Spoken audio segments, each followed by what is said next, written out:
जय श्री राम। अब प्रभु श्री रामचंद्र जी की कथा में आगे बढ़ने से पहले आप सबसे हाथ जोड़ करके अनुरोध है कि मैं बहुत ही छोटा सा प्रयास कर रहा हूँ प्रभु के गुणगान में।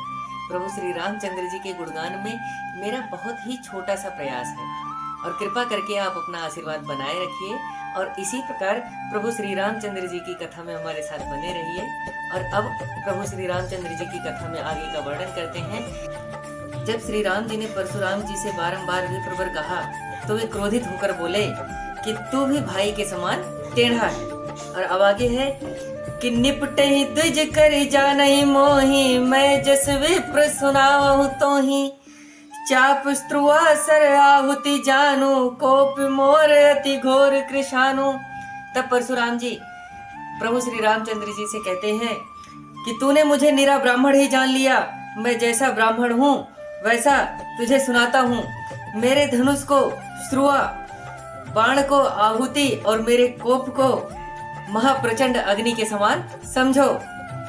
समधि सेन चतुरंग सुहाई, महामयी भय पशुआई।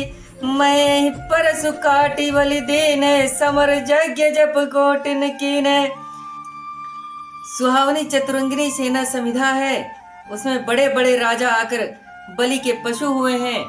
मैंने इसी कुठार से काटकर उनका बलिदान किया है।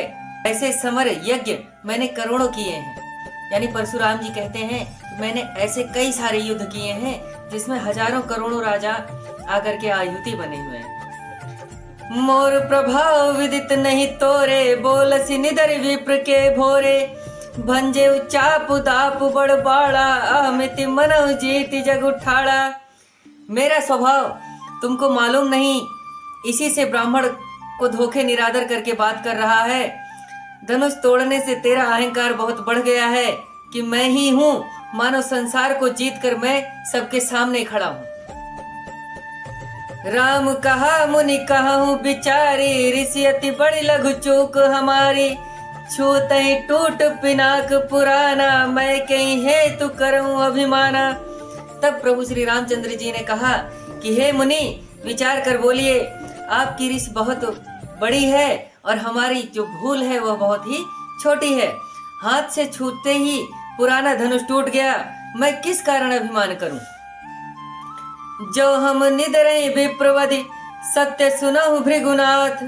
तवस को जग सुभट जहि, भय बस ना वही मात। तो प्रभु श्री रामचंद्र जी कहते हैं कि हे भृगुनाथ, जो हम आपको ब्राह्मण कहकर निरादर करते हैं तो सत्य सुनिए, संसार में ऐसा कौन योद्धा है कि जिससे डर से हम सिर झुकावें। इसी प्रकार प्रभु श्री रामचंद्र जी की कथा में बने रहने के लिए आपका दिल से धन्यवाद। जय श्री राम।